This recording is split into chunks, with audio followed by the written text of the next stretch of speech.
Gani, seguinte, você comentou aí sobre esse processo, falou sobre retrovisor, falou sobre horizonte e tocou no assunto do BDR. Eu só queria fazer essa ponderação antes da gente continuar com o papo, principalmente porque cresceu muito o número de investidor em BDR em 2022. Brasileiro, nessa perspectiva de diversificação, começou a olhar para as empresas lá de fora, só que a forma mais fácil, negociando por meio de B3, BDR.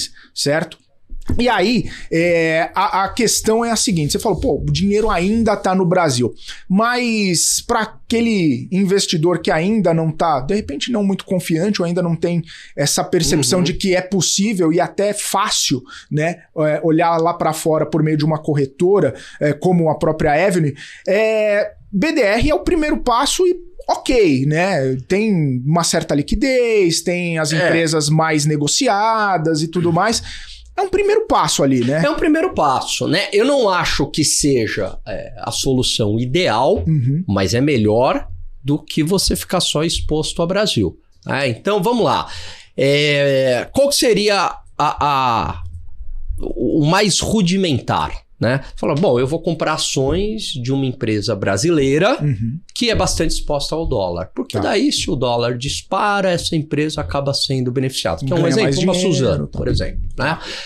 Não é uma recomendação, estou simplesmente dizendo que é uma empresa que, para quem pensa em diversificação, ter exposição a dólar, é uma empresa interessante para exposição a dólar. Mas é um método ainda muito simples. Por quê? Porque eu estou escolhendo ações de empresas brasileiras, embora atuem globalmente, mas que elas acabam sendo beneficiadas com uma alta do dólar. Né? Mas eu não estou diversificando risco Brasil, eu não estou diversificando questões institucionais. Então essa é a primeira forma. Aí vamos para uma outra forma de diversificação internacional. Fundos brasileiros que investem no exterior. Então, interessante também, porque eu tenho gestores, muitas vezes, muito competentes, muito qualificados, que a gente já entrevistou vários aqui, e que fazem as alocações para a gente lá fora. Mas eu estou falando de um fundo que está no Brasil. Então, se eu estou preocupado, porque eu acho que é muito importante alinhar as expectativas do investidor. Se o investidor fala, não, mas essa questão institucional é muito difícil, bloqueio de recursos, ou a justiça bloquear os meus recursos, algo do tipo, não estou preocupado com isso, Alan. Então, um fundo, ok, tá tranquilo. Né? Então, o dinheiro tá lá fora, mas o risco institucional tá aqui dentro. Tá aqui dentro. Acabou. Não, se você não vê risco institucional... Não vejo risco institucional, ok. E quando eu falo em risco institucional, eu tô falando, pode ser um risco de um plano econômico, de bloqueio de recursos, ou mesmo, né, como a gente vê hoje alguns casos acontecendo, alguns formadores de opinião, de repente tem suas contas bancárias bloqueadas. Né? Nem vou entrar aqui no mérito. E aí, essas contas bancárias bloqueadas, elas estão aqui no Brasil. Você tem um recurso lá fora, um banco, uma corretora lá fora, o teu dinheiro não está bloqueado, ou se for para bloquear, é muito mais difícil de bloquear lá fora. Bom, então, se você não se importa com risco institucional, um fundo de investimento aqui, que faça alocações lá fora, tá legal, tá de bom tamanho. Uma outra solução também, a BDR. A BDR, você não diversifica o risco institucional.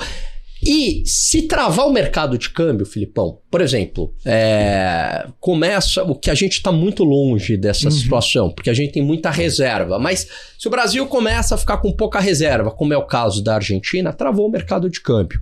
Né? Você precisa de um fluxo, né, de entradas e saídas para você ter essa BDR.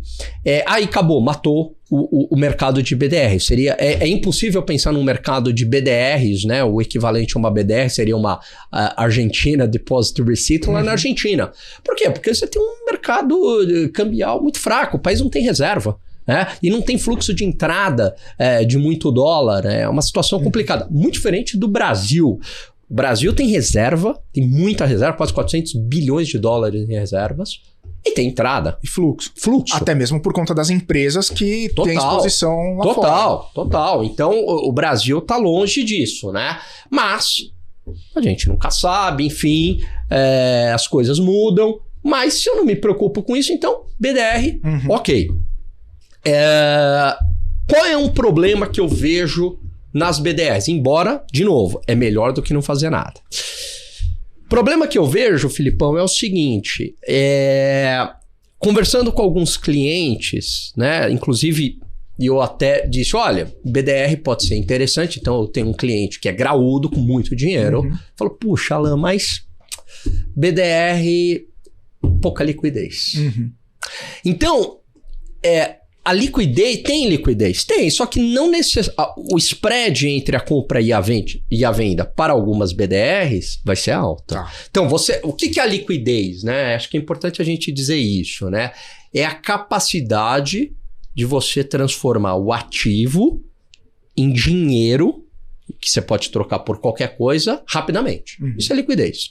Então, por exemplo, se eu pegar essa tela aqui de LED maravilhosa, ela tem valor, ela custa caro, ou a nossa câmera aqui, mas não tem muita liquidez. Eu vou conseguir vender. Se eu precisar vender, eu vou ter que entrar lá na Amazon, Mercado Livre, seja lá uma dessas daí, anunciar, aí esperar, aí eu não consigo vender, aí o que eu vou ter que fazer? Puxa, eu não tô conseguindo vender, mas vale tanto isso.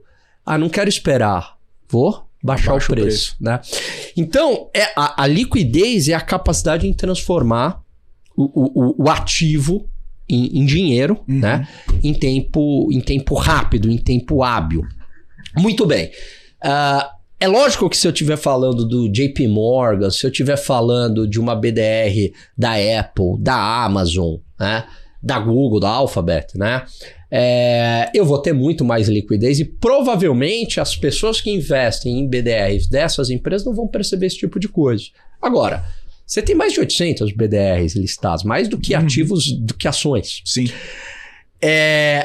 Uma empresa já não tão conhecida, eu não vou ter tanta liquidez. Porque por mais que a B3 faz um esforço maravilhoso nisso, um trabalho belíssimo nisso, né? A gente até já conversou com o pessoal lá, dos market makers, né? De colocarem esses papéis, de garantirem para viabilizar o negócio, né? De oferecerem os papéis e tudo mais.